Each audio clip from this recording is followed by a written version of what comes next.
Thank you for viewing this YouTube archive of a Conscious Consumer Network broadcast. Please feel free to share it far and wide. Check out our weekly broadcast guide for weekly updates on scheduled broadcasts.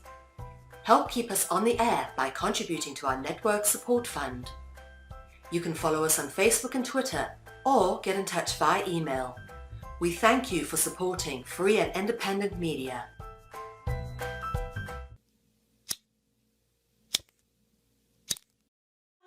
I wanna feel your fire, baby, let me dance in your love. I wanna feel your fire, baby, let me dance in your love. I wanna feel your fire, baby, let me dance in your love. I wanna feel your fire, rising from the flames, that dies only to burn again. Let me dance in the rhythm of your flame. If I burn, let me die to burn again. If I burn, let me die to burn again.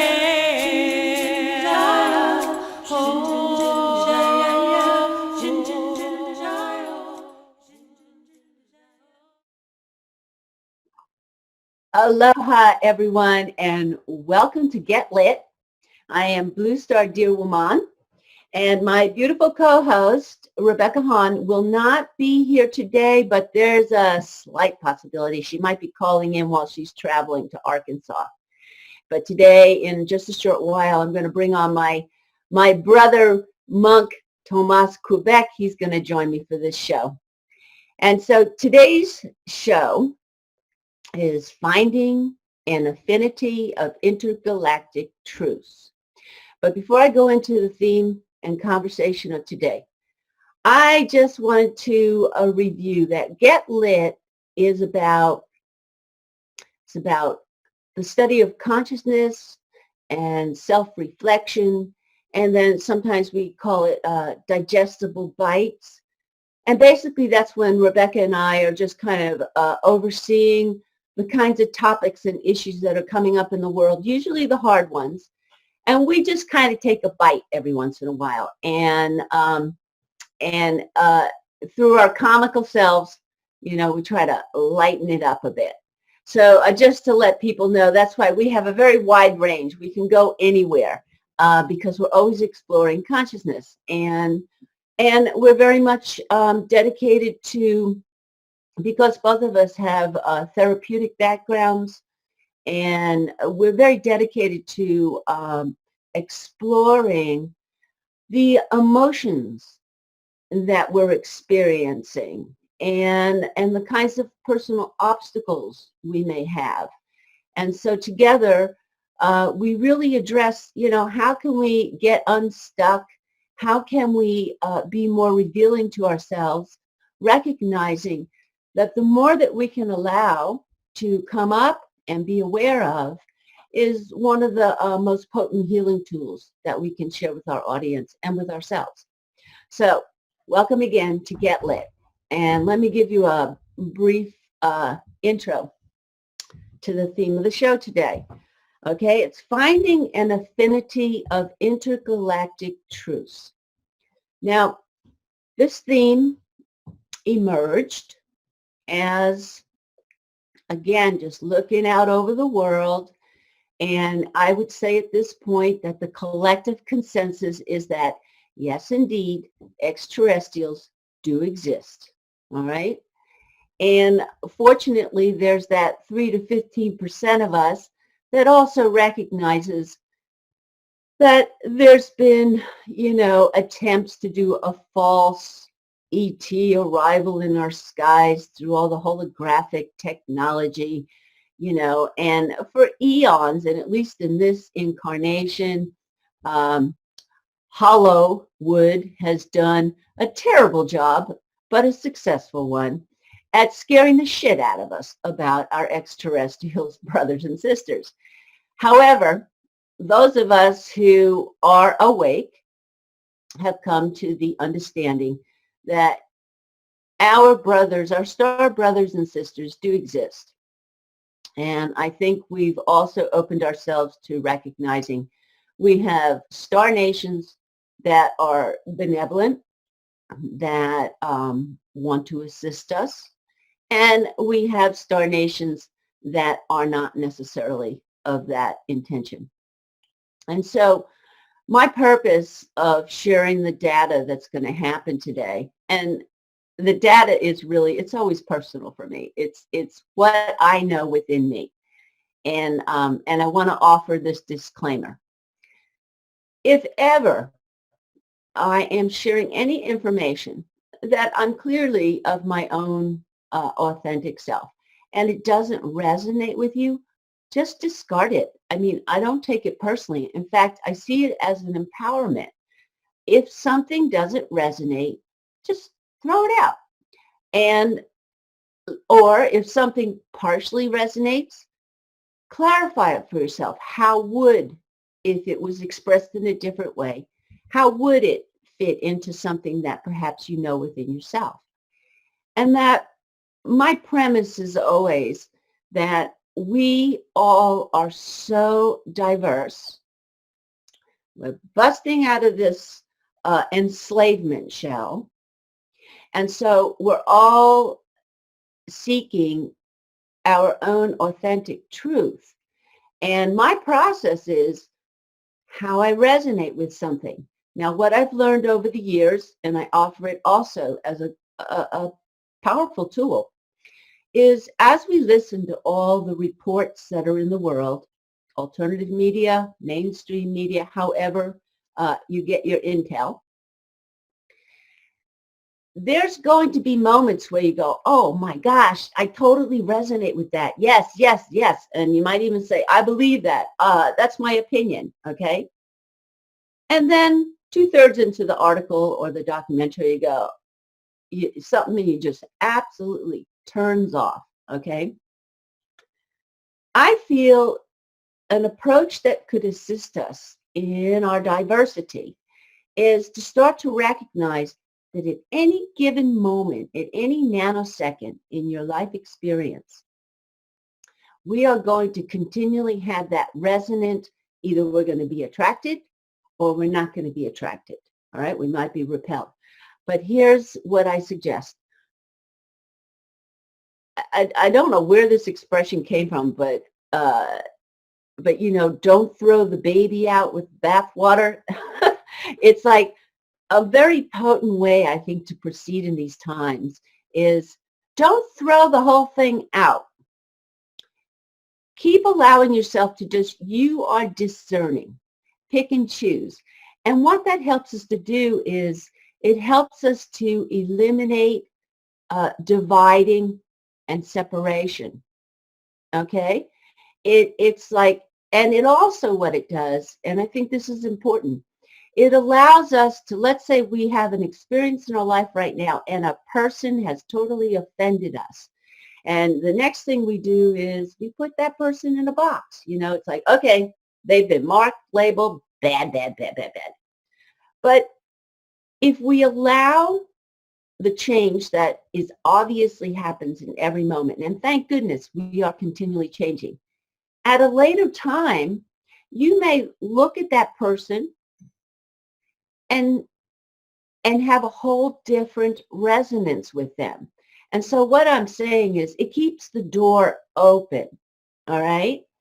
And it allows us to all heal. It allows us to change.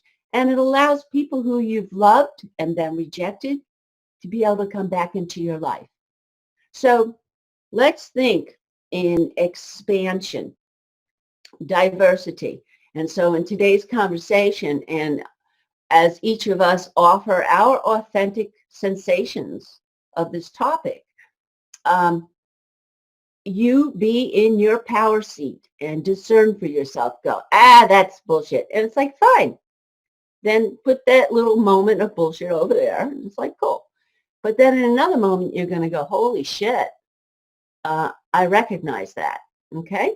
And just be present to how you're feeling, you know? Like I said, get lit about self-reflection and the study of consciousness. So let's just open the whole thing. And one other note to that is I think we're cutting ourselves short when, and I've had this experience, where we take someone like the likes of David Wilcox. Okay, now this is a loaded name, and lots of research has been done to support that he is, you know, he's controlled, he's got a handler, da-da-da.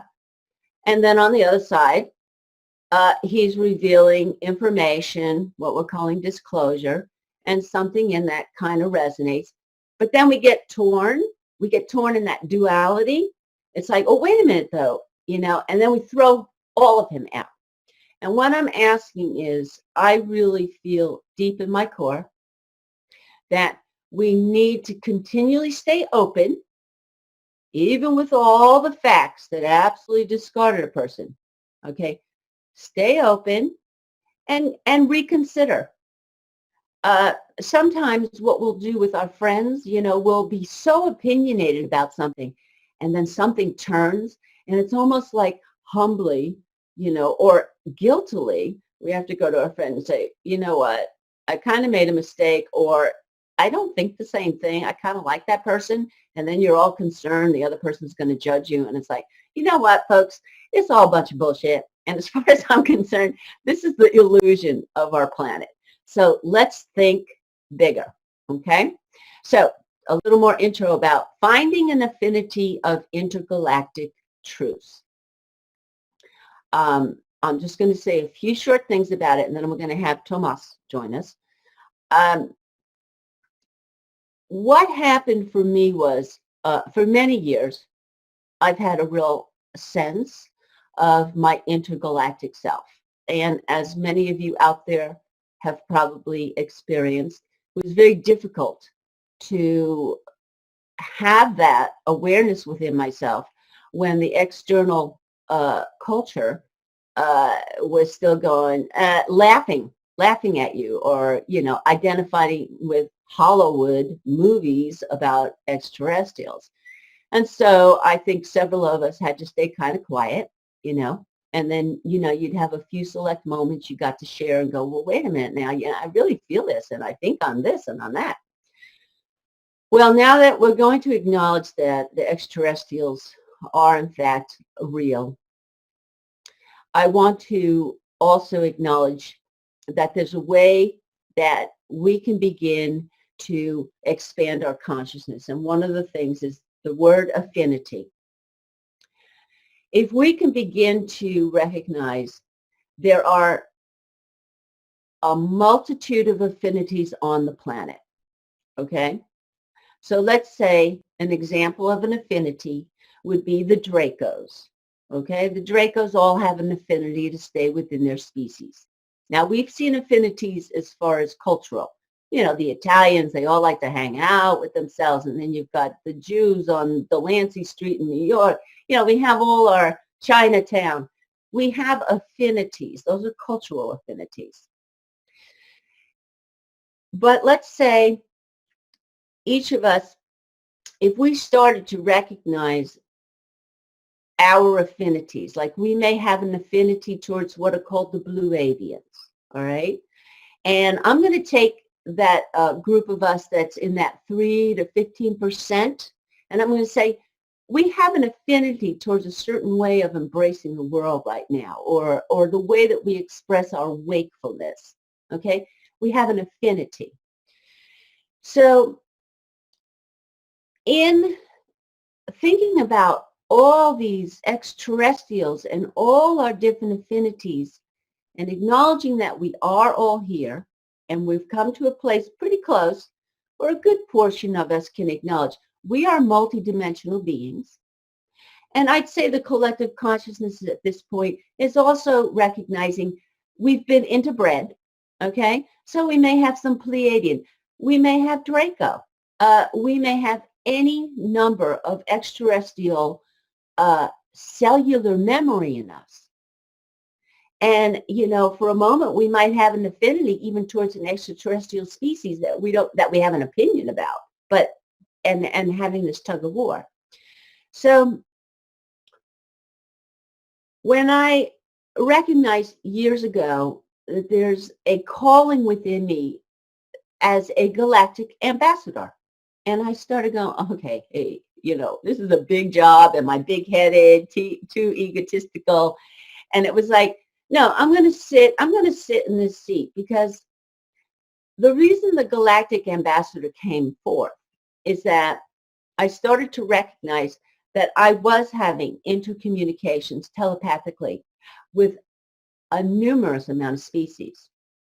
And I had to sort all of this out. So then when I wanted to approach these species, which in my experience has been vibrational, telepathic, I realized I had fear. It was like, well, wait a minute now. It's like, I don't want to just bring any old extraterrestrial species into my beingness. So I started to look at the greater picture, our universal family. And I recognized that I wanted to have a truce. And so the truce that I've always proposed is, number one, that there's no interference. Thus, we recognize we have affinity groups, respect that. So there's no interference, there's friendly relations, there's communication so that we can understand one another's cultures, species, and beingness. And let me see, did I have another one? I think I may have. Good relations. Oh, friendly relations. Okay, so when I established that, I thought, okay, this is what I'm going to put out before I telepathically allow other energies, energetics, and have communication with them. And so what I'm saying is the conversation I'm going to open up with Tomas and with you, my chat room, I haven't seen you yet because I'm looking at my notes, and with our viewers, is to take time to begin to recognize your affinities, recognizing that perhaps we're not all supposed to be one, but perhaps we're being called to an intergalactic truce. And working with some basic guidelines and recognizing that the Dracos, in my opinion, have violated, they've interfered. And I want to say to the Dracos, yo, back off, you all right? You're not my affinity. Give me some space and let's see if we can find a truce. Okay, so I'm going to put out to the universe right now for all of us that are in this vibrational experience today. There is a universal truth, and it is aligned with the divine law of the universe, and it does hold a quality of benevolence and a quality of the virtues of the heart. So on that note, I'm going to invite my dear brother Tomas to come on in, and I'm going to now open up so I can see the chat room, what's going on there. Let's see. Okay, Tomas, you want to, there you are. Here I am. Okay, and let me see. I don't see anyone in the chat room yet. Let me say aloha and see what's going on. Yeah, I said hello, everybody, but I was speaking to the void, it looks like. Yeah, I don't see anyone in the chat room right now. Okay, very good. We'll just continue. That's unusual, but welcome, everyone. And Tomas, thank you so much for joining in. I know you and I have had some great conversations, and I love that you're following other threads about the extraterrestrials and disclosure, and I love that you have these really significant tidbits. But I'm sure you heard my introduction, and I'm sure you have some resonance going on. So just come on and jump on in. Where would you like to respond first? I guess the core for me of saying, okay, we look out into the night sky and we see, like here where you and I are now staying at in Eureka Springs, up on the top of a hill, there's hardly any artificial light. And so we look up and we see a lot of stars. Mm-hmm. And all of us have done this, as kids, lie on our backs on a summer evening somewhere and just looked up and said, wow, just seems to keep going on and on.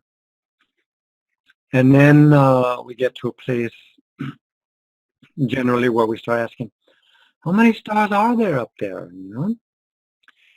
And now, of course, we have Google that'll give us answers to that.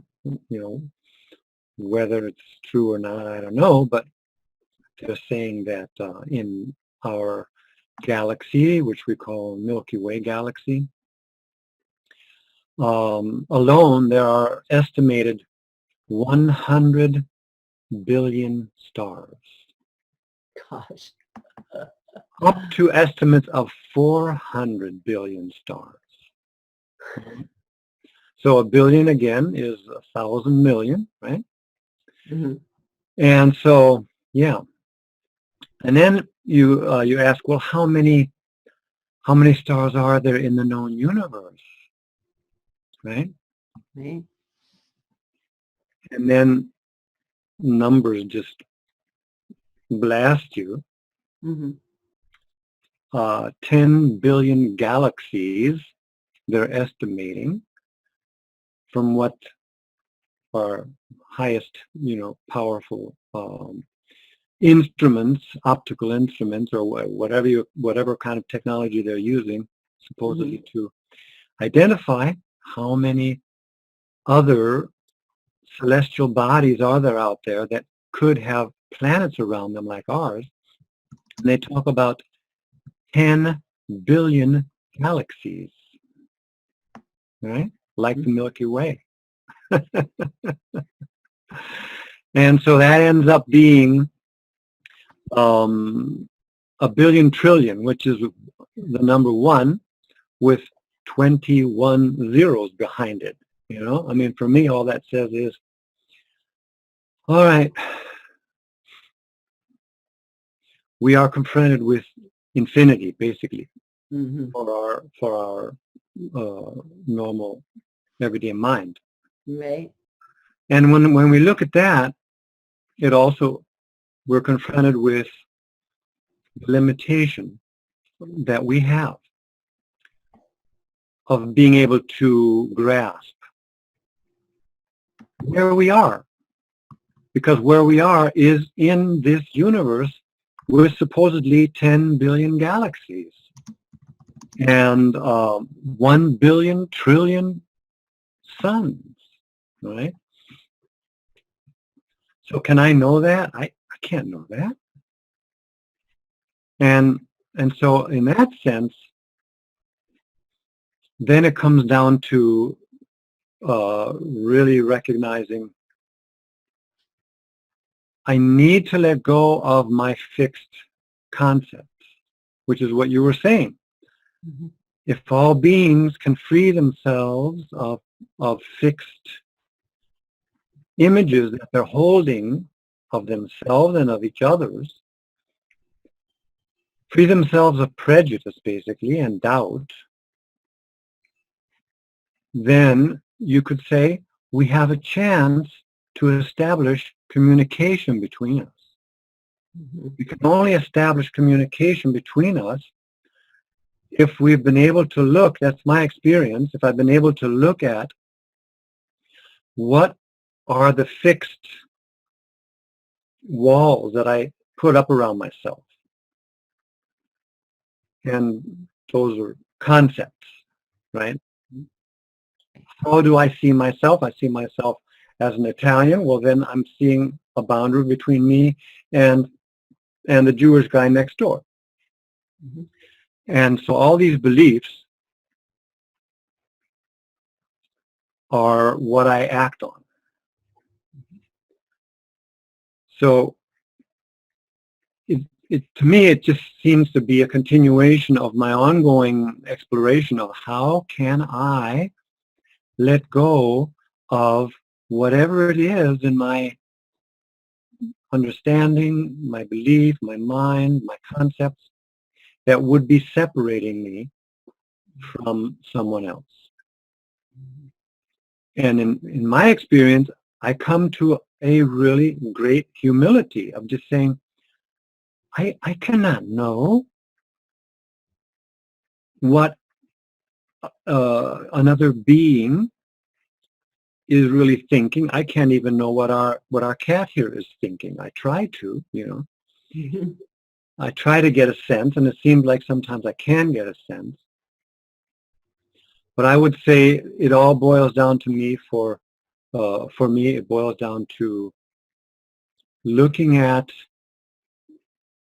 the things that we hold to be true and being really courageous in being able to have the healthy doubt, not the doubt in terms of, oh, no, I don't know anything. Wow, that's dangerous. Doesn't feel good at all. No, but from a place of assuming my sovereignty, that I do know that I am, from that place to be able to say, can I look at whatever it is I'm holding to be a hard and fast truth? For example, Dracos are evil, right? Can I let go of that? So that, I guess that's a place where I kind of join into this this narrative. Okay.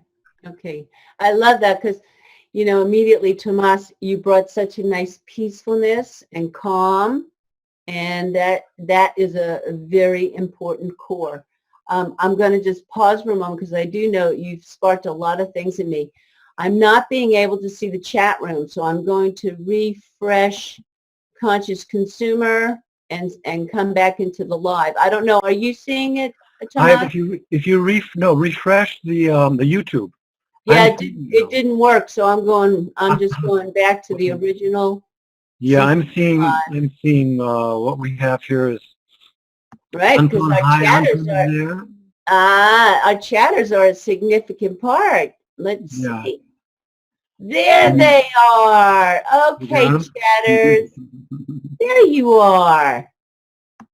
Yeah, I had to just go back into CCN and just see what, there we go. Okay. I just consider these plasma. Okay, I love that word, plasma creatures. Okay. Hi, everyone in there. Okay, so one of the things I wanted to respond to that Tomas brought up, it's like, it's very real to recognize, hey,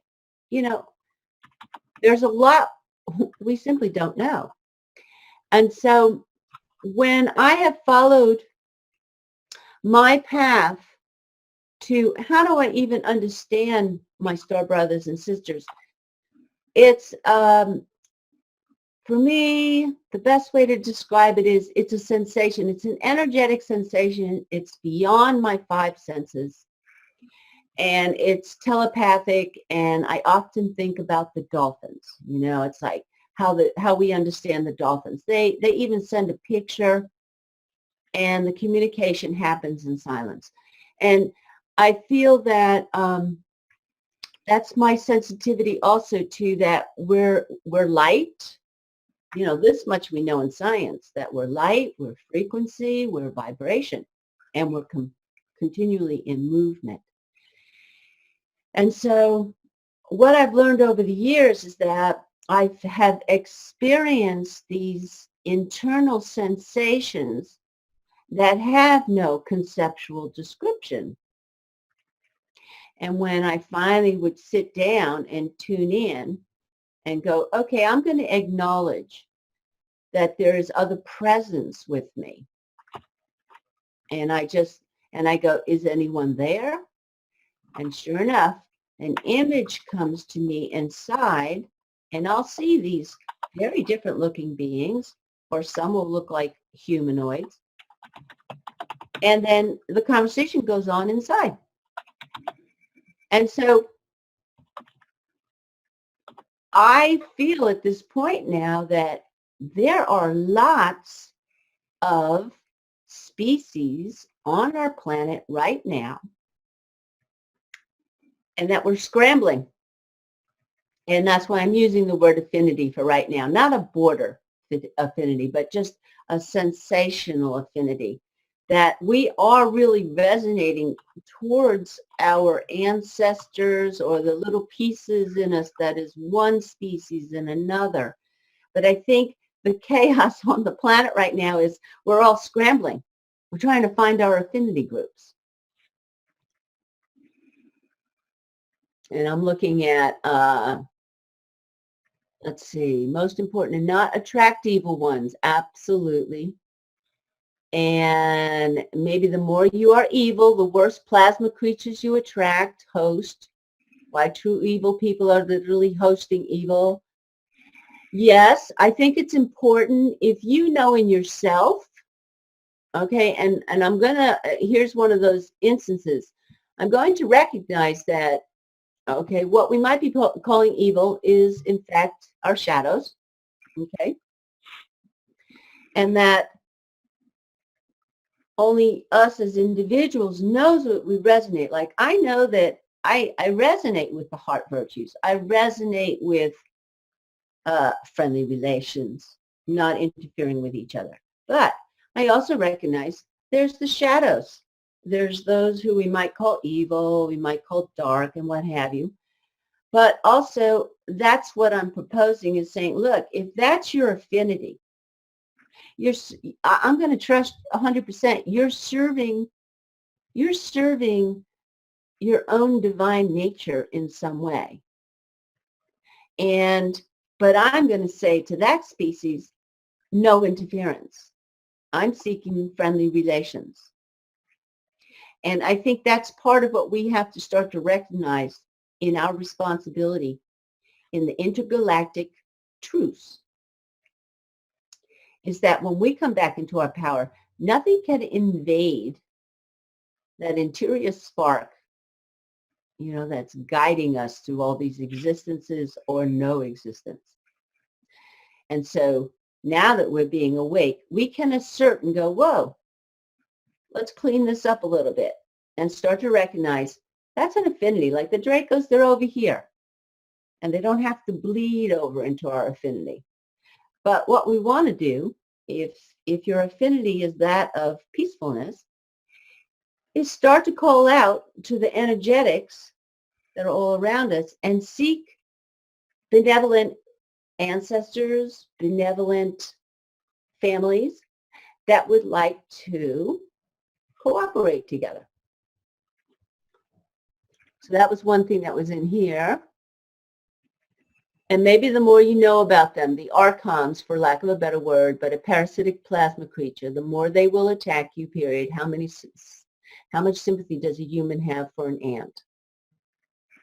Yes, and I think these are the issues that we've all had. I think they're also what's made us fearful.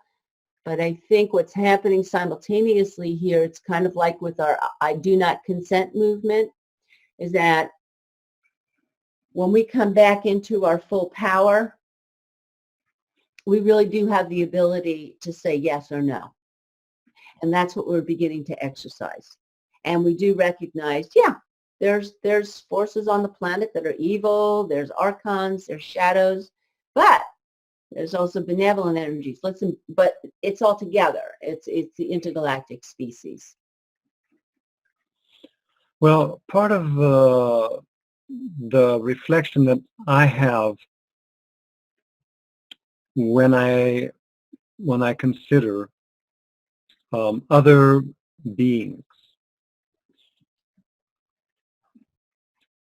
is it's the reflection, first of all, of where do I actually meet other beings, Mm-hmm. and for me that's why this topic is not about out there looking at the stars or preparing myself for the time when a craft of non-Earth origin should land on our lawn here and beings would come out that look like a mix between an ant and an earthworm or something, you know, and how would my nervous system react to that? Would I feel fear, et cetera, et cetera? That's one way to go at this. Mm-hmm. But the other way that I see is to get a sense of how is it, on what level, what do I feel happens in me when I'm able to meet others here on this earth plane that walk around on two legs and look to me as though they are humans, Mm-hmm. right? How do I meet them? Mm-hmm. Yeah. What is the frequency that I need in order to meet them? Okay? And the event of Blue Star and I and my wife Aliyah meeting was one such event where we had not been familiarized with each other. We looked at each other, and from what we're able to take in through our physical senses and also through our non-physical sensing, we had a feeling that we agree with each other. Mm-hmm. We are not hostile. We are open to each other.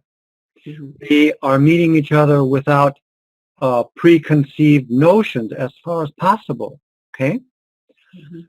So I guess I would say my reflections lead me to the recognition that humanity's consciousness on this planet, by which I would say there's human consciousness on other planets, but I'm talking about human consciousness on this planet, I would say we suffer under bodyitis. We all suffer under bodyitis, Mm-hmm. right? What's bodyitis? Well, bodyitis is kind of a virus. You know, we're not sure if it's a virus or a bacteria, but it infects us and makes us think we are this body. Mm-hmm. And we are obsessed, basically, without knowing it because we've gotten used to it, we are obsessed with this body form that we find ourselves in, right? Mm-hmm. Go and look how many thoughts during your day, how many actions during your day have directly to do with something making you feel comfortable in your body, helping you feel comfortable in your body. Food, getting clean, keeping your hygiene, having clothes to wear, having shelter, you know, food, etc., etc. Do the math sometime for yourself. Just count, you know, if you can count your thoughts. It's a great exercise. And you'll find out, yeah, we spend probably 90% of our mental, emotional, physical energy centered around keeping this body in a comfortable place, right? Some people more than others. Mm-hmm. So just even to put my mind in the frame of someone is coming towards me in a very different body catalyzes me to try to recognize what is it in me that sees something related in the other. And there's Lady Sands saying, I talk with ants and certainly wouldn't hurt them. I ask them to stay out of the way when I walk through. I watch as well. I talk to plants, animals, bees, birds. We coexist. They teach earth. Listen, I don't know if I'm at the bottom there, but anyway, in this direction, that's exactly what I get. That we are able to sense the one life force in each of us that is our actual original nature. And that one life force, if I can start to have more a sense of that rather than just a sense of my physical body, in my emotional body, my mental body, if I can have a sense of that original life force as who I am, then I'm going to have a better chance of connecting with that same life force in whatever being comes along, including the ants. Of course, I'm going to recognize that ant is same as me, life force, Yes. coming into form. And So far on that idea. right, you're spiraling us back to the recognition that here we are. We've called it the energetic force field. We've called it ultimate existence, the quantum field. And I think that that is what's being called forth in us right now, is as we recognize our eternal, infinite existence, then we're all on the same playing field with every other life in the universe. And that force field, as we all know, is invisible. I mean, it has light, it has movement, it has sound, and it's not necessarily audio of the five senses. And so as we let the body go, or just recognize, like you said, Tomas, when we address the bodyitis and we start to have a greater sensation of this shared field of consciousness, now we're all on the same level with every extraterrestrial family that exists, including the ants. And, I can take a human existence of, in Arkansas, you have to be watchful. And I know it's not just Arkansas, but we have to be watchful of snakes, poisonous snakes. And so you'll be walking along a trail and you're just, you're aware, you watch where you're walking. You don't turn over rocks and logs without awareness. But most of the time what I'll experience is the consciousness of the snake, the energetic signature of that snake enters my awareness. And now I know when it enters my awareness, it goes, oh, pay attention. And sure enough, that snake is nearby. It's either visible, it's like right on my path, I'm coming up on it, or I'll stop, get that message, and look down to my right, and I'll see a snake 2 feet away. Or I'll also know I got alerted, and this is only because I have a sense of the consciousness of the snake. I'll know that one is nearby, so walk carefully. So yes, I agree. An ant, you can experience the energetic signature, the life force that we share. Yeah. And John is speaking in the chat about the common force between us is plasma. Our soul is plasma, 99.999+% of observable universe. And I would argue, says he, of the unobservable universe also is plasma.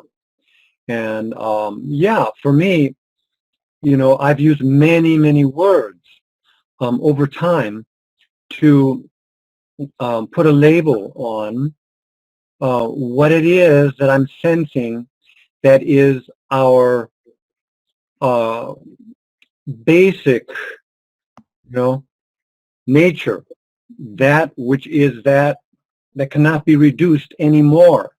Mm-hmm. That did not come from somewhere else. It is that which was the very first thing that arose as being, whatever you want to say.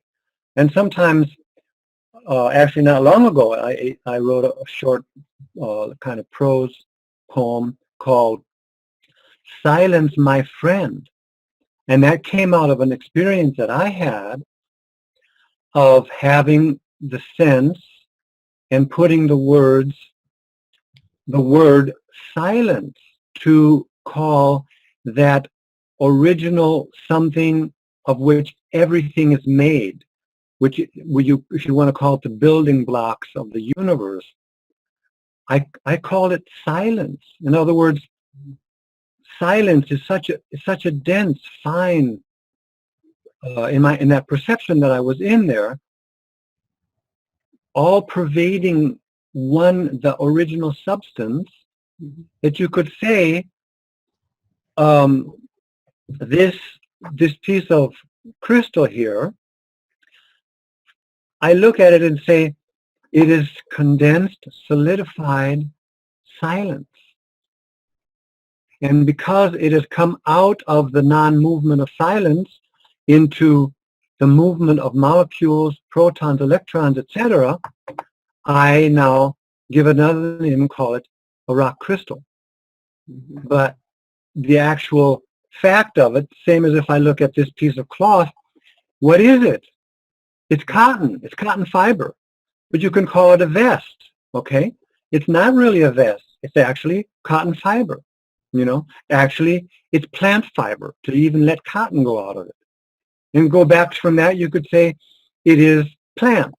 I'm wearing plant. Okay, cool, So all of these words, I feel it's very good to kind of just play around with them to get a sense that, yes, I can use this word. This word seems to be very useful for me at the moment to label something. Right, knowing it's not the thing. It's not the thing. Exactly. I like that. And that we use it as it's functional. And we also know it's nothing. I mean, so I think, I want to say something. I had a thought, Tomas, while you and I have this conversation, that in a way, we are having a very casual, informal conversation about physics, about mathematics, about alchemy. And, we also still have in the world a very rigid conversations about quantum mechanics, quantum physics, the metaphysical, the mathematics. But you see, all those concepts are starting to break down just by the nature of how they've been defined. So we're even bringing that energetic, there's a little more spaciousness here today. I can feel it energetically. We're giving spaciousness, letting ourselves do the dance of formless into form, our words, form, but really staying close to the essence of what truly connects us. And just to spiral back to that word plasma, I feel like a lot of the science, it's the next new word, plasma.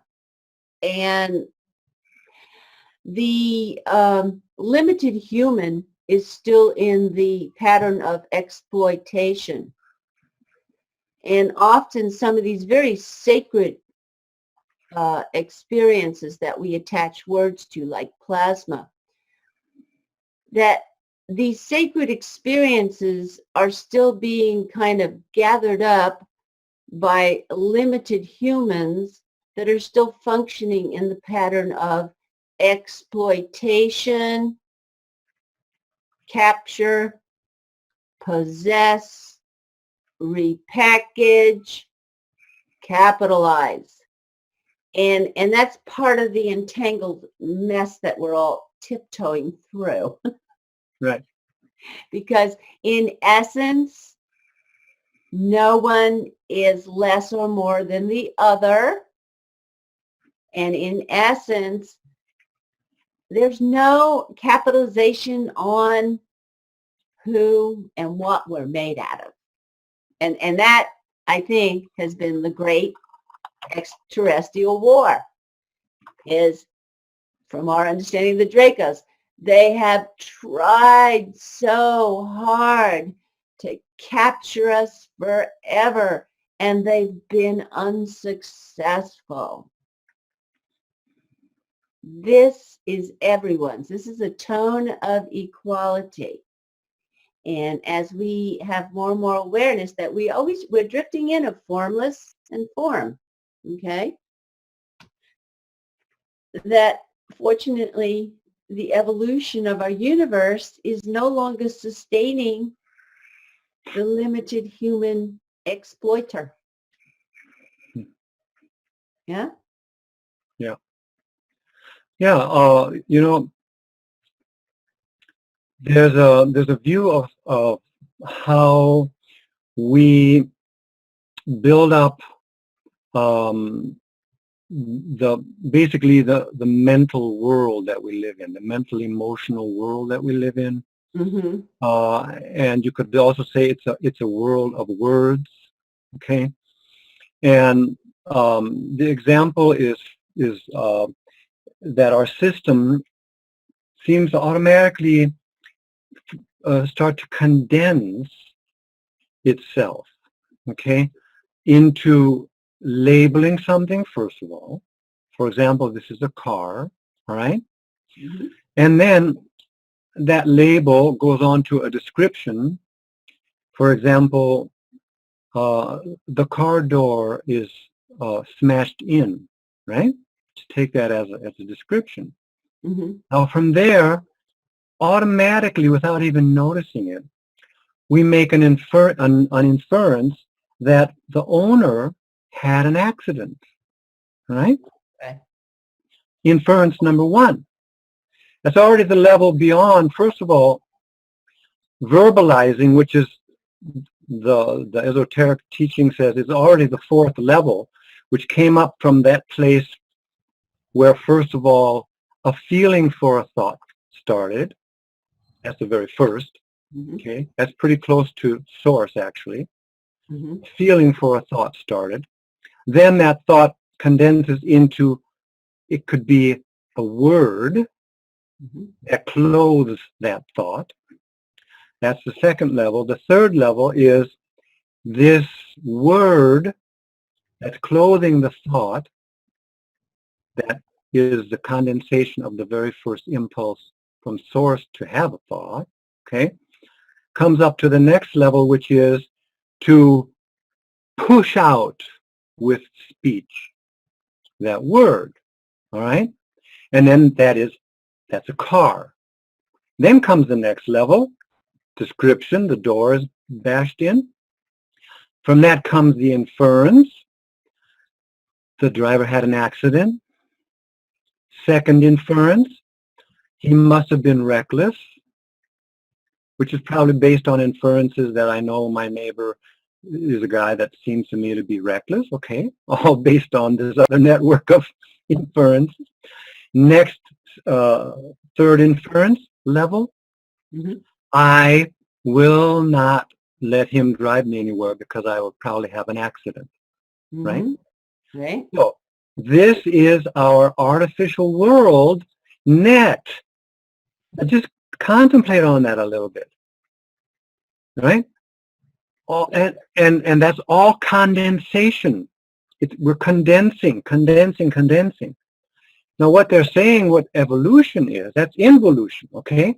Because we're curling in more and more qualities, emotional, mental, and even physical qualities into this view of the world that is just this object out there that I call a car, has a bashed-in door. The neighbor, yeah, had an accident. He's reckless. I won't go anywhere with that guy, okay? Mm-hmm. Now, the evolution is to unroll. Evolve means to unroll.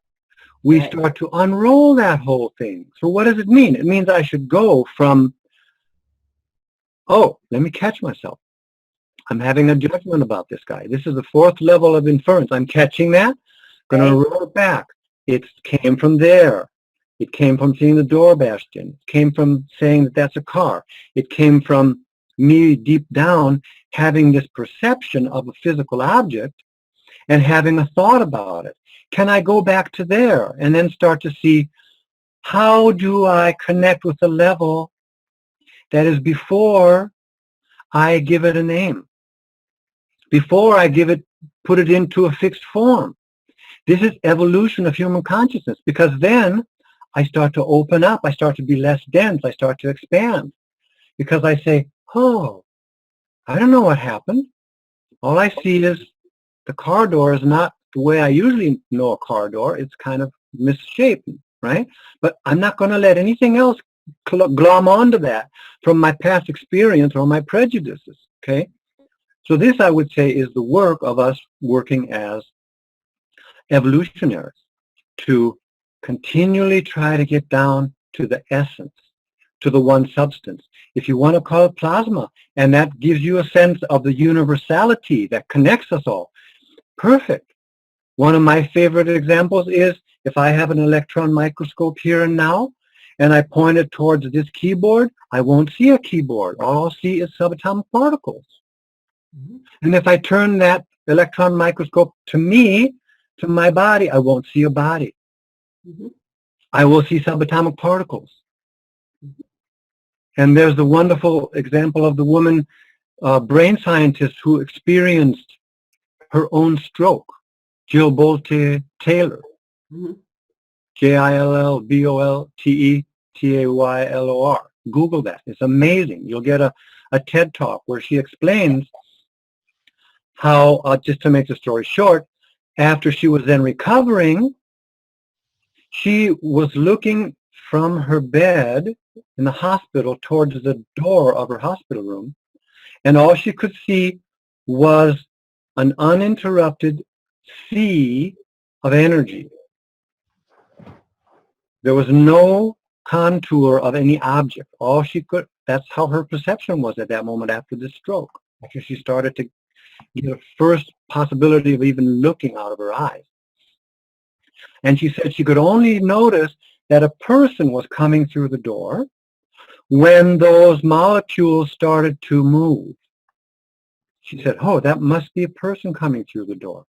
And then she would be expecting the next, encounter with a person. But just to let us know, this is reality. Our mind makes everything into objects, computers, keyboards, people, good people, bad people. And can we inquire about that to such an extent that we are not at the effect of it? We can use that, but we don't let it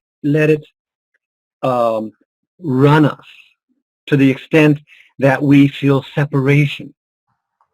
Yeah, I just want to go stop you for a moment because I want to go back to the beginning because I just thought that just that awareness of the emergence from that which cannot be named to the first impulse, it kind of summarizes to the first impulse, to the thought, to the condensation of the inference, and then the several inferences, and there we are. I want to identify that. What we're talking about is now we've created prejudice, we've created judgment, and then that beautiful unfolding that you did, Tomas, it's like, okay, we remove the prejudice, the judgment, right? We're going back in involution, the inference, the condensation,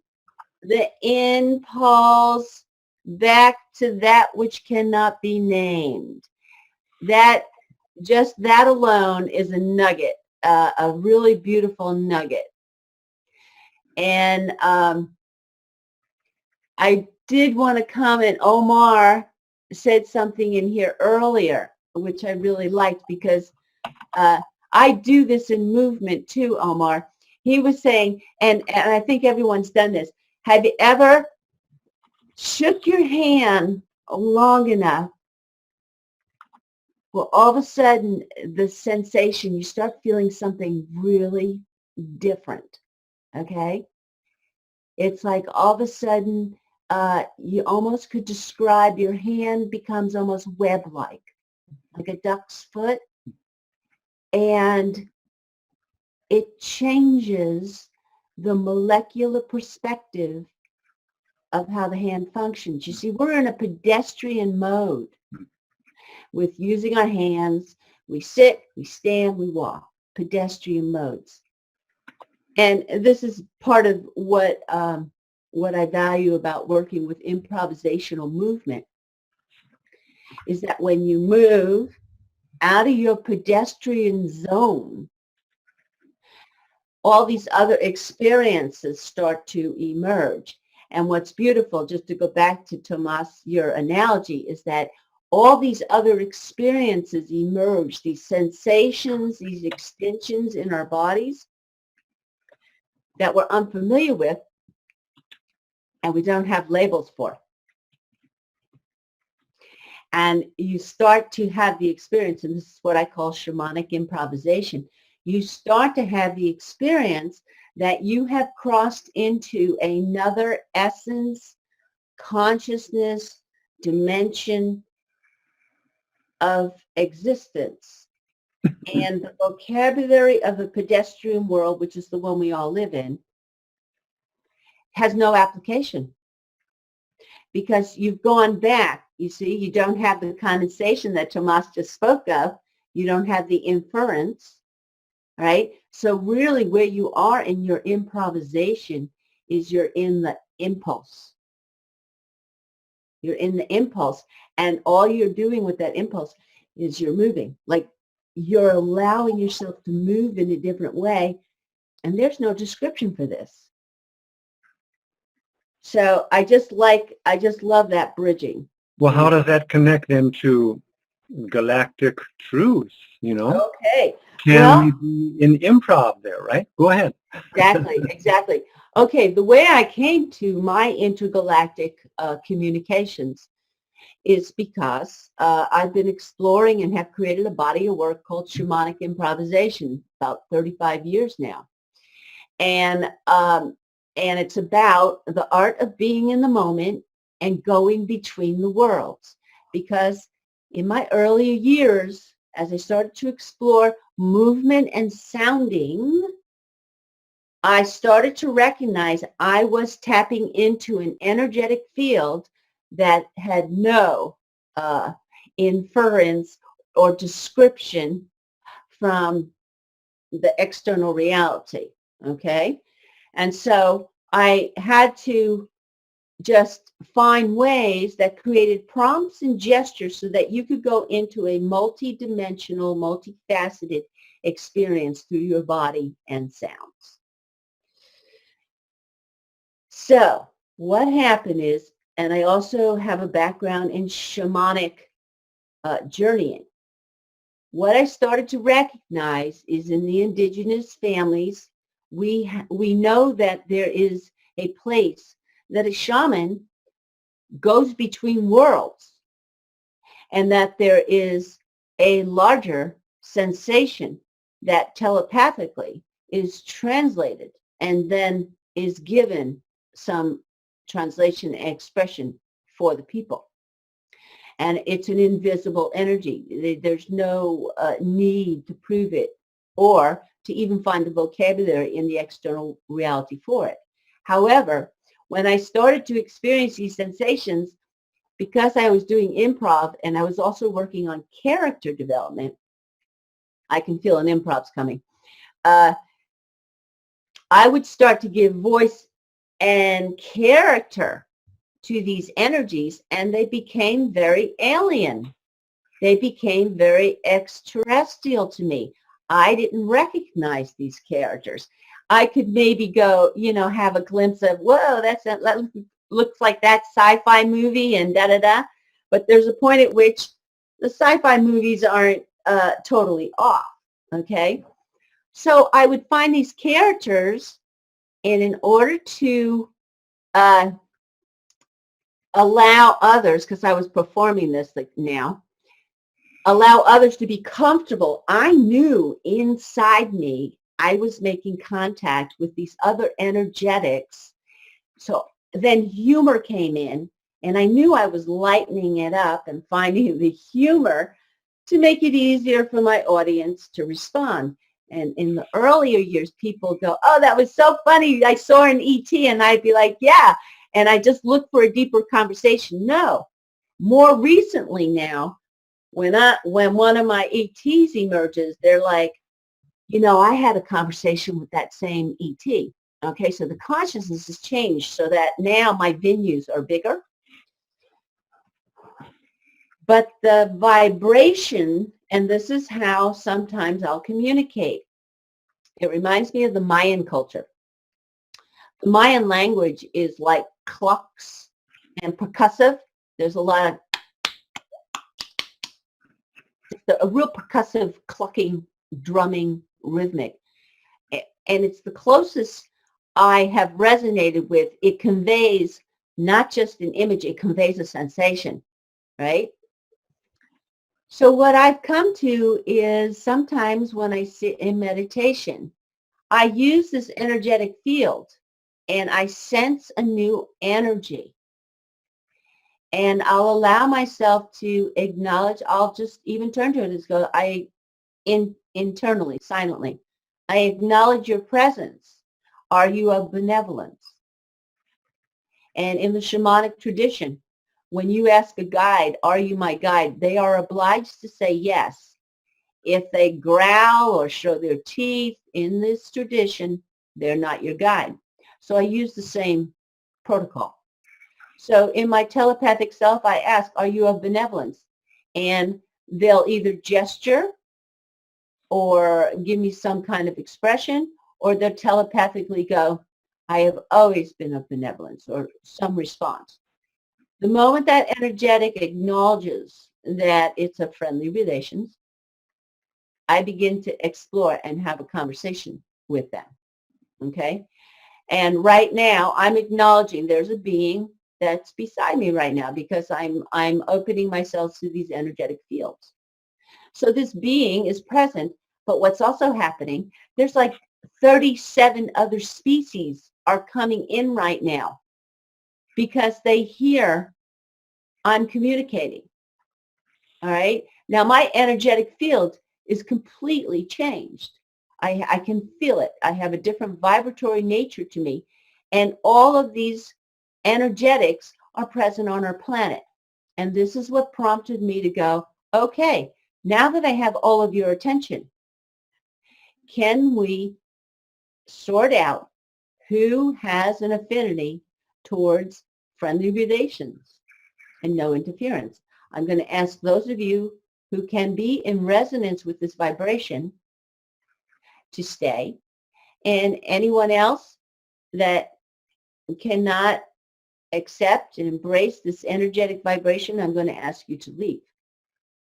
Now, what I just happened when I said that is another group out of this large group stepped back, and they've asked me, can they stay to witness? And I'm saying, as long as there's no interference and you have friendly relations, you are welcome to witness. All right? So right now, I feel the presence of these energetics. And if I go deeper into looking internally, I will recognize faces and forms. And they do come in all the shapes that we've seen, plus some. Now, what I recognize is in me, there's a whole community of intergalactic beings inside of me. And perhaps that's because we have been so interbred. I'm not sure. But there's at least 12 extraterrestrials that I can identify. And as far as I'm concerned, they're who I am. So I have a whole intergalactic truce going on in my own community within this being. And clearly, the ones that I'm resonating with right here are the families that are resonating with me. And so we have an opportunity, and then we go back to like what you shared, Tomas. When we can shed the skin of our bodyitis and allow ourselves to just be present to the energies and be sensitive and not fearful, to recognize that when an archontic energy comes into our awareness, we can facilitate the conversation and the interaction. If you are feeling that an archon is starting to want to move away from its negative species and it wants to create a relations of benevolence, you can in fact entertain that conversation and have a comfortable enough spaciousness with that being to begin to communicate. If in any way you feel that you are not secure or stable in your own self, you can excuse yourself. See, these are the powers that are available to all of us. There is no one nation that is any more powerful than the other. It's just each of the species are in their power. They know the source of power. Right. So I think this, is where, for me, we get down to the basics, which is, as everyone has said back through the ages, know thyself. Okay? Yeah. And if I start to go back to where I came from, go back the way I came, and if I'm able to regress, back through this individual incarnation into what was there before that, and keep going further until I get to a place where I'm no longer perceiving or getting a sense of incarnations at all, but I'm perceiving that I'm getting close to where the one substance first showed itself as form. And that's what you're saying. From there, I have a whole different point of perspective. You could call it a point of power. Because from there, of course, I can see that the being, the one substance that comes out into form, is my actual first identity. Yes. My actual first identity is not any of those that had a form. So the few clear memories I would say that I have of myself being connected with other forms of beingness, and Blue Star and I have spoken about this. I have one quite clear one about being in a planet that is totally fluid. We would call it water. And all the beings in there were totally fluid. They were not condensed. They didn't give each other even labels. They didn't have any words, anything like that. They just all were in a feeling of flow with each other. And it was just basically, you could say all of life was a tickle, in variations, okay? Yeah. So if I look at that and then I go back further and say, okay, are all, as Pam is saying, are all of my dream characters me? That's my perception. I had some very clear dream experiences last night where some part, one character in the dream was more identified as that's me, but it wasn't the form I have now. And then there were other characters I was interacting with that I was in a sense of relationship to as those are not me, right? But as I woke up in that lucid dreaming state, I recognized, yes, they are all me. Those were different forms that the one universal beingness that I am goes into. And therefore, yes, I can see as this person that Blue and I are connecting with through social media, Vashta, who does Galactic art. I think Blue put that in the preparation for the show today on the site. Vashta Galactic art. She says she is able to connect with what I call streams of consciousness that are in a form that are very that remind us strongly of a dinosaur type, okay? And that their awareness, the way that they perceive the world, is not good or evil. The way they perceive the world is that everything that comes into their energy field is there for them to consume. That's just the way it is. Right. And she is in a place, Vashta is in a place where she's had over time more and more experience with being able to not be in any kind of a danger of being consumed by these beings because she's in the astral, as she says, being in connection with them, but in a place where it's clear that they respect her sovereignty. They do not approach her. They do not do anything that would interfere. Like you're saying, non-interference. Right. Now, I wouldn't call that they're interested in friendly relations. They don't even recognize that. That doesn't exist for them. But they do recognize non-interference. Yes. And I think that was, for me, quite an eye-opener because I said, oh, Yeah. you can open up to streams of consciousness that have come into form from the one substance, from the plasma, whatever you want to call it, from the divine spark. And they are now in a stream of consciousness that sees everything that comes in under their eyes, under their perception, as something to eat. Okay? But you can be in touch with them without any danger, because they do recognize when you are in your sovereignty, when you assume sovereignty of yourself, that is, you are basically completely protected. Yes. And you know, what's going through me right now is, again, we're reminded when you use the word sovereignty, when we're in our sovereignty, there is no fear. Fear is the only thing that will attract fear and interference. And that's one of the antidotes we're talking about on our planet. If we fear the Dracos, then you've got the fearful Dracos. Okay, you've got the interfering Dracos. When you're in your sovereignty and you know your power and you know it is your divine will and right to say, I do not consent, this is not friendly relations, you're not welcome in my sphere, it's that simple. Now, I want to go back to what you said, Tomas, about, yes, there seems to be an understanding and no interference. Now, when it comes to friendly relations, that's what I do is I take my image of friendly relations within me. And that's what I want to communicate to other nations.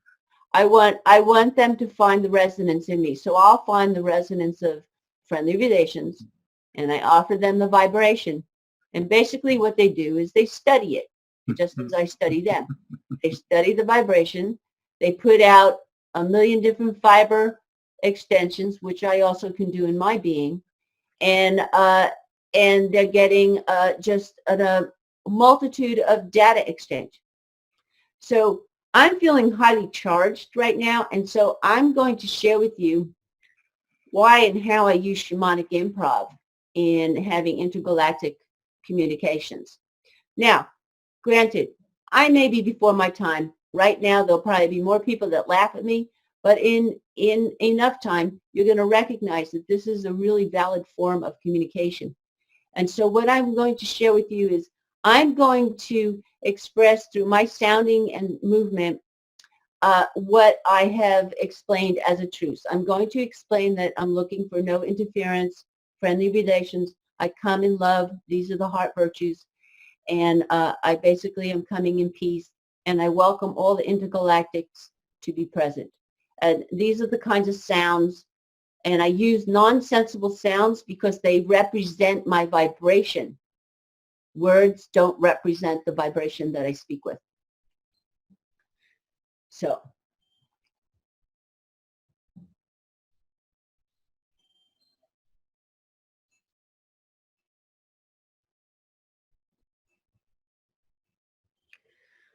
Hunda hai kundu sute ya ambawi.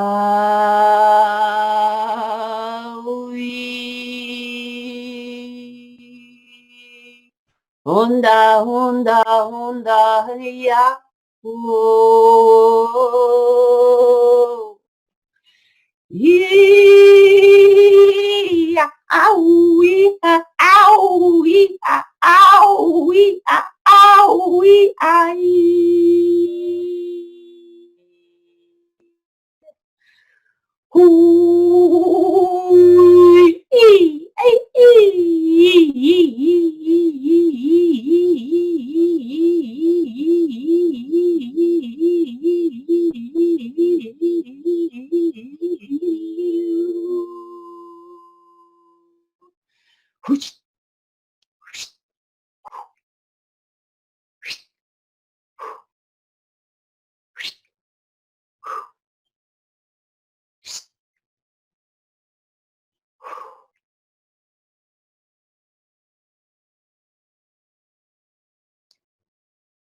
And the only thing I didn't preface is that I wanted you to just experience the vibrations and sounds.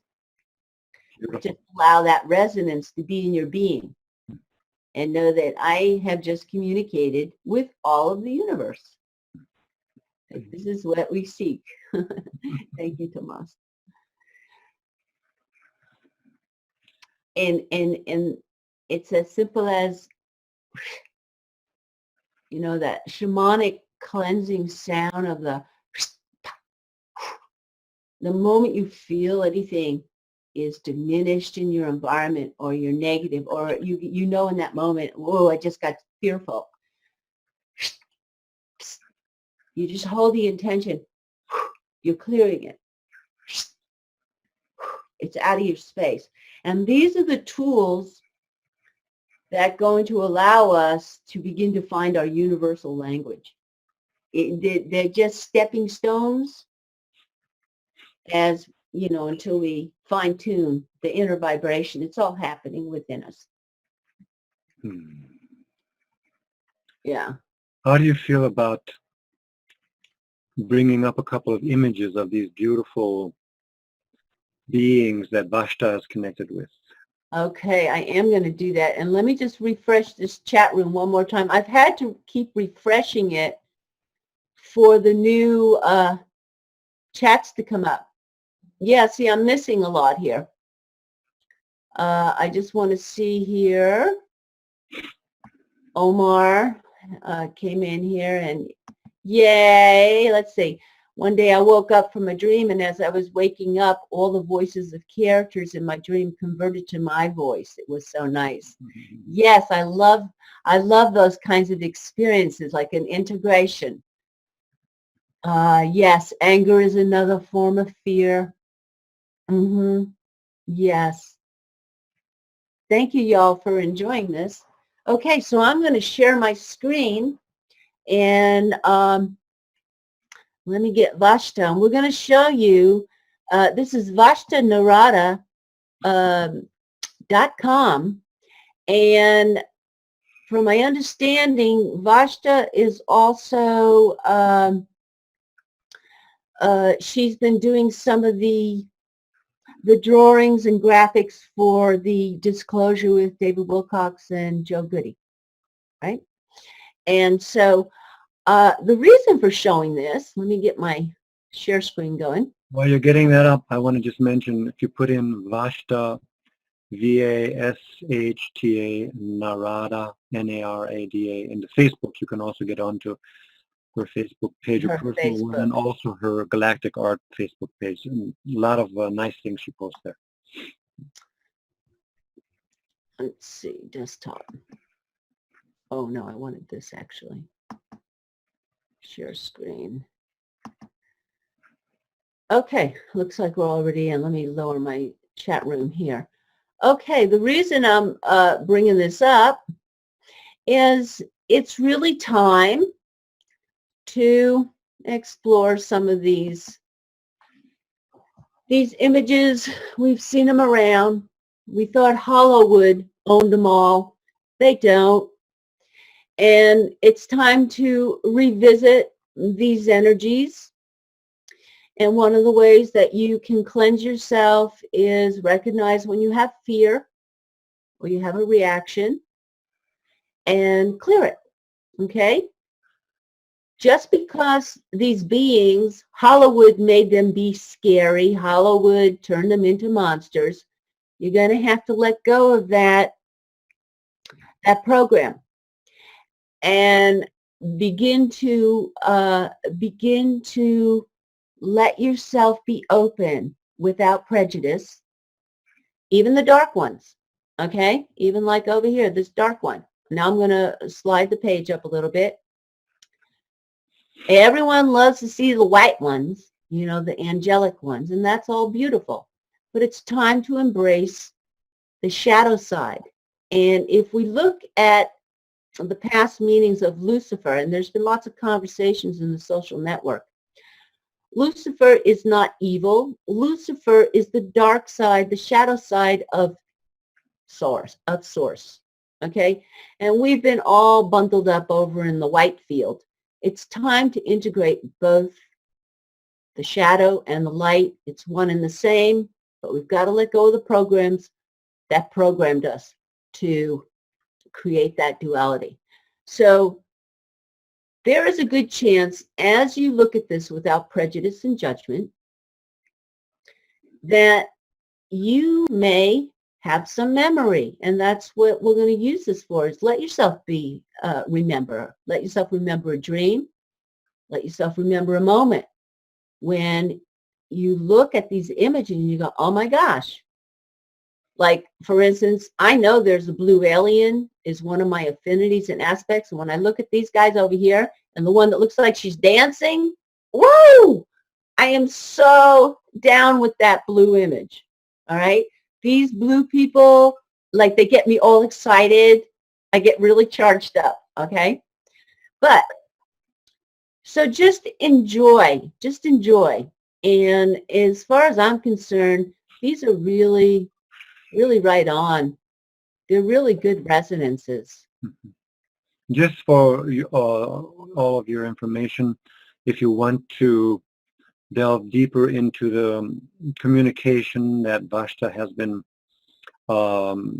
creating with these beings, there's a wealth of information on her .com page and also on her Facebook page. And she also has friends who are able to connect with these beings so that she herself is then able to interview them through this other person. And there are some YouTube videos of these interviews that Vashta holds with these beings. Very, very interesting. It completely blew my paradigm of what you would think of were dark, because when she started to get into a connection with some of them, you found out they don't fit that box at all. Mm-hmm. And see, what I like about these pictures, dear viewers and chatters, is even if you come up and you have a judgment, you go, yeah, but how do I know if this is true or not? Okay, those days are over, folks. You look at this, and whatever comes up in you, that's yours. Start to really look at that. Forget what people are saying. Like this blue, look, our typical ET down here are gray, right? Well, this one happens to be looking like it's smiling, so it helps us humans. But really see if you can look at them in innocence. And for one, it dispels your fear. Okay? Start dispelling your fear about seeing things that don't look like humans. Number one. Then you can go towards, or even go towards your fear, knowing you can take good care of yourself. But it's really time to open up this consciousness and get comfortable and find your affinities, all right? But like these guys on the bottom left corner, I mean, yeah, Hollywood has made them the most worst things, and they're more powerful than human, and it's like, oh, la, la, la. It's like, barf. Blow that shit out of your head, man, and go, they are no different than we are when it comes back to what we're all created from. Not only that, but for me, it comes back to what they say, what you don't own in yourself will own you. Perfect. And I own in myself that being in the middle down there on the left. Don't put them down too far. That being in the middle on the left, I have had times in this life where I put myself up as I am the one who has the say here. Mm-hmm. No denial is at all even considered. Mm-hmm. I speak the law, right? I've done that. Yes. I've done that in situations, real life situations where, then afterwards, 10 years later, I said, damn, that was pretty, Yeah, that was good. That was good. That was pretty possessed by being the top one, Right. not recognizing anyone else. Okay? And I knew at that time that I was right in being convinced that I was the top one who had the say and everyone else was wrong. I'm sorry, but you're just wrong, you know? Mm-hmm. So looking at this and then recognizing that this beingness of this power, of this feeling of I am the Lord. Mm-hmm. If I own that, then it doesn't own me and it doesn't run me.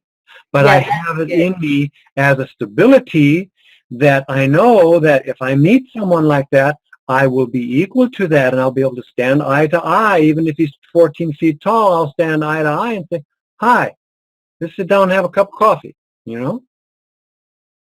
Well said. I like that, Tomas. So I'm going to go to that other page now. But I mean, this is just brilliant, brilliant, brilliant. So this is where you can do your own therapeutic healing. Okay. And I feel I have a really good vibration about her site, and I am going to post it in the chat room.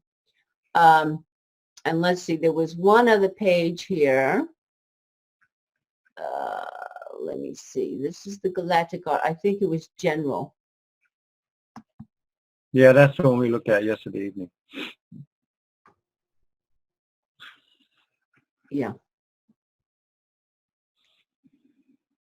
Oh, okay. Here we go. Tomas, you wanted to talk to this? Yeah. This is really great. This image is labeled balance. Yeah, wait until it comes up big. It takes a little bit. But in this one, she brings together a lot of metaphors that speak to me. You see behind the human woman sitting there, the golden being, which would be on the spectrum of what we at the moment are starting to, the images we're bringing into our mind to give us a sense of what could we imagine. And she's saying she sees these beings in her astral reality. Mm-hmm. And comes out of that with a very clear, crystal clear image that she can, with her skills as an artist, can bring them into this this image. Right. There you have the one side of the spectrum, the golden being, and then you have the male human on the other side, Mm-hmm. and behind him, the other side of the spectrum, the dark dinosaur type, right? Right. You would say power being or whatever, you know? Right. And in the middle, then you have this beautiful depiction of the energies that we associate with our centers that we call chakras, Mm-hmm. energy centers in our energy field. And so this balance, she calls this balance. Mm-hmm. If we're able to open up to this, as Pam was saying, is this all us? Okay? Look at it and recognize, do I feel that in me? And yes, I do. So then I'm able to be in that balance where I don't have the one side or the other side possess me Mm-hmm. and take over. Mm-hmm. So I like this image a lot. Yeah, I love that. I'm going to come out and share. I'm going to see. I think I can post this. Post this in the chat room. We still got everyone with us. Is everyone having loving ET thoughts?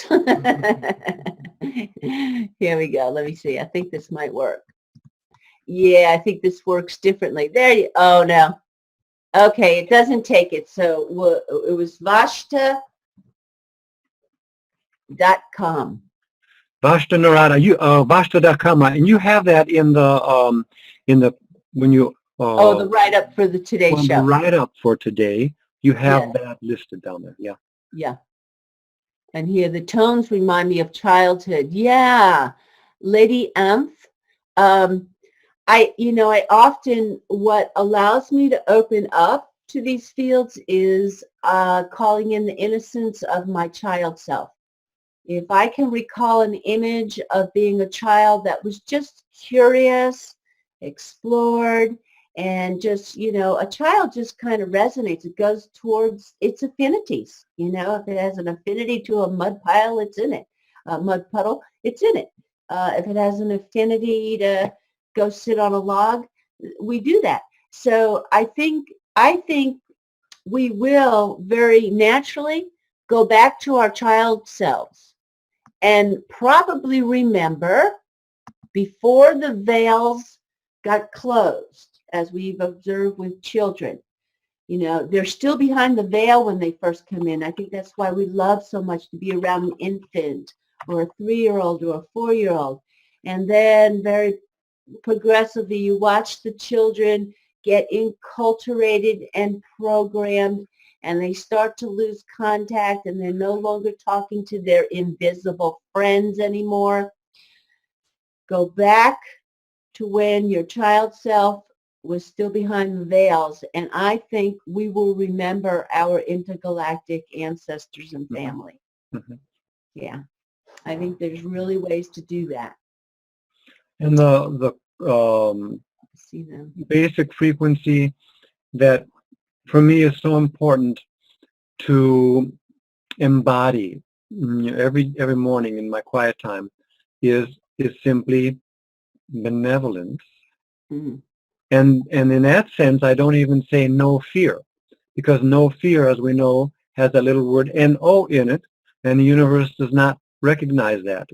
That does not figure in the universe's scanner. No does not figure, right? Mm-hmm. So the universe is only what is. So if you say no fear, what the universe hears is fear. Yeah. So when I embody benevolence, I just start to open up and connect with that childhood part of me that, of course, we started walking around everywhere. It didn't have any idea that there's any danger or something like that. Yeah. You know? Yeah. And if I can do that clearly enough and go in this progression out of the condensation, the density that we've gotten ourselves into, and to me now it's just clear, I don't even investigate thoughts. I just let them be, and I just try to go into that place before thoughts even start to coagulate, condense, and come into form, and then into word, and then on so on. All this whole story, you know, Right. that if I can stay there before I start interacting in my day, Mm-hmm. and I just am kind of like coated in like honey of benevolence. It just coats me, and I just go, yeah, that's what's going on. Oh, okay.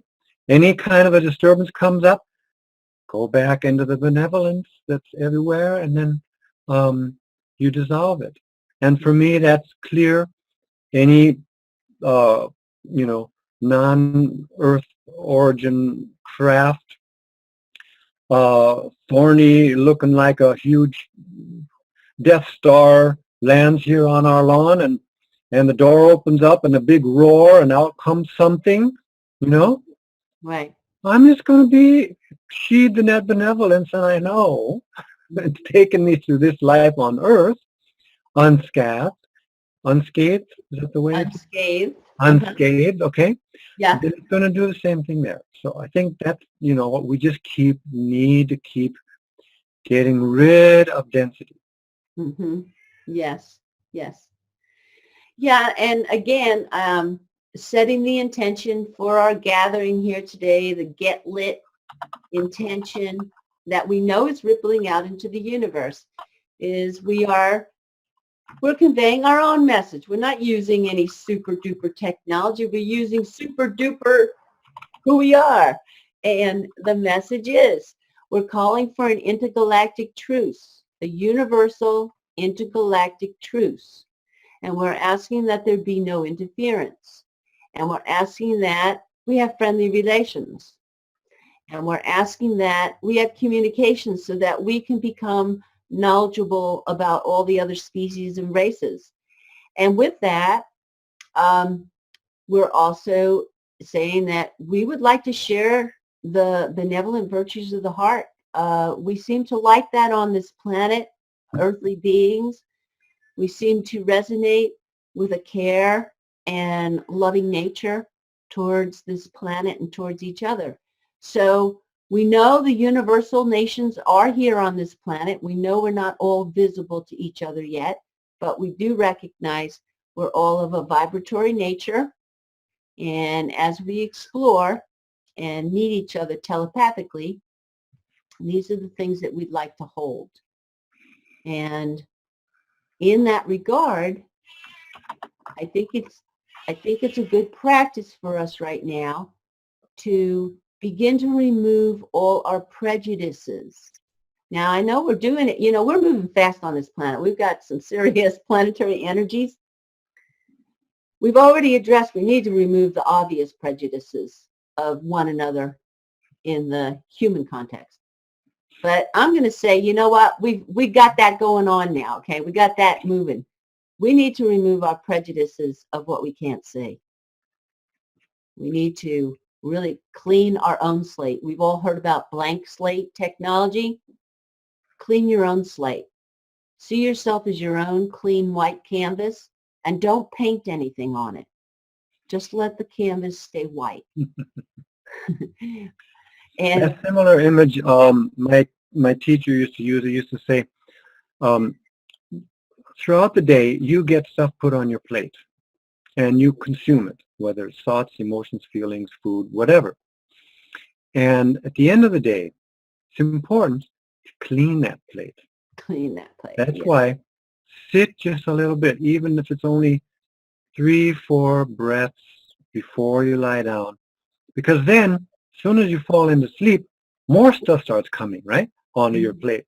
All kinds of experiences. Who knows what all is going on onto your plate. So then, first thing in the morning again, have a space, be able to clean the plate. Clean plate. Otherwise, when none of us like to eat on the plate with the leftovers from the day before on it, right? It's the same thing with our life. We're basically trying to keep that plate spick and span all the time. Yeah, I like that. And I just want to, maybe summarize about recognizing our affinities. It seemed to relax my human self to stop thinking everybody on the planet has to be in agreement, or it's like when I started to break it down and go, wait a second, this is a big planet. If we just acknowledged our affinities and resonated and then knew, we have a certain part of the planet, the earth is not for sale, and we just tend to resonate towards each other because that's our affinity and we create our peaceful existences. It's the same thing on earth. We have our earth families, and it's, if the indigenous people hadn't been bothered, and interfered with, they would still be coexisting in very peacefully living within their family and tribes and what have you. And then another affinity over here would be coming to exchange things or however it would have evolved. So what helped me was even I used the example of Christ consciousness. And there seems to be a good number of people on the planet that still really value the essence of Christ consciousness, which is essentially what we're talking about, in the Truce. But that the Christ consciousness holders may not be more than 3 or 5% on the planet. And I think when we are in our affinity group, we keep thinking, well, the whole planet, it's got to be Christ consciousness everywhere. And I'm starting to think, no, what if we're just, that's our species, we're 3 to 15%, whatever it is. We're the Christ consciousness species. We're the ones holding the vortex. And we have an affinity to those that resonate with Christ consciousness. We're just one affinity on the planet. And this came up, I think, when I was at the last Let's Talk About Death Cafe. And there were several members that said, they're atheists. And I thought, well, hey, lo and behold, that has got to be an affinity group. Get rid of the judgment, get rid of our prejudice. And let's say there's a 3 to 5% group that are atheists. They share that affinity. It doesn't mean they're not as beautiful as you and I, or don't have the heart virtues. but they have an affinity. Let them have their affinity. Let live and let live. So now we have an atheist affinity, and then we have a Christ consciousness. And if they want to intermingle and interact and develop something, so be it. But if they don't, leave them alone. So anyway, I think it's very uplifting to start to think that it doesn't have to be 7.2 billion people that are all on the same resonant tone, okay? If we can all have a truce with those that we can see and those that we cannot see, we won't feel so anxious about the numbers. Yeah, exactly. Okay, let's get rid of the numbers, okay? They're irrelevant. The only moment we've got is this one right now. So Don't what worry I about the numbers. we get rid of the anxiety about the numbers, and if I look deeper at what is that anxiety about numbers, it's like my reality won't be able to be the way I want it to be unless there's enough of us that hold reality the same as I do. Exactly. And what I get is that, using that, when you were saying that atheists and Christ consciousness affinity groups, the reason why it doesn't matter is, I think, because once I relate to the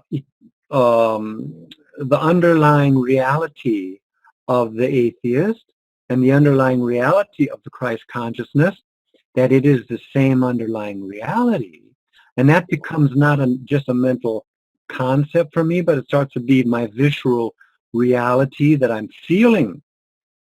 It doesn't matter what this person is doing with his jaws clacking, as the Zen master says, and so-called words coming out. That does not matter. Right. I see through that to what is the actual reality of this, namely that which does not have a form, which is what I recognize in me. So that's why I see it's important for us to keep trying to dispel that density that keeps us away from sensing that in me that has no form, because then I will start to sense it in the other. And when that happens, my reality has already changed completely and forever, irretrievably changed to a place where I am no longer disturbed by anyone's speech or even behavior or frequency. And therefore, I can be next to the atheist and have friendly relations. Beautiful, beautiful. And you know what? We're coming to time for closure. I love what you said, and I think my parting image would be, think of yourself as your own entire universe. Just hold you are a universe. How do you want to conduct the truce within your own universe? And then when we turn to another, you're just starting to talk to another universe. We have 7.2 billion universes that are that we can see with the physical eye on this planet. We have no idea how many other universes are right beside us right now, like the 37 that came to visit here with me today. So empower yourselves, love yourselves, let go of the fear. And I hope that this has been an expansive journey for all of you. And I'm very grateful to all of you in the chat room and your participation. And please, to all the viewers, we always love to get acknowledgement, feedback in Facebook. You know, just let us know that, give us a hey, yay, you out there. And if we were able to touch you in any way. Tomas, again, this has been awesome with you, bro. I love the resonance we've created together. I love you so much. Is there anything else that you wanted to say on saying goodbye? Saying goodbye, yeah, we are connected in presence, and there's no goodbye. Well, that was interesting. He got a freeze for saying goodbye. Oh, the interconnection is unstable. Interesting. All right, beautiful ones. Biggie, I'm just going to give you the okay to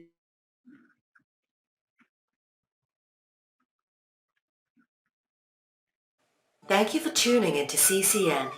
This unique network is dedicated to free and independent media. CCN was created with the belief that information is the common heritage of all beings, which is why our live stream high-definition broadcast is easily accessible and free to view. If we want to change the world, we must first change the media. Having produced over 1,000 shows in 2015, which are all archived on YouTube, we look forward to bringing you more groundbreaking, cutting-edge information in 2016. For more information on what is on, please check out our broadcast guide for weekly updates. CCN broadcasts in multiple languages and features some key voices of our challenging times who are all in pursuit of a free, fair, just, sustainable world. CCN belongs to you, the people, and it is up to you all to keep this network on the air.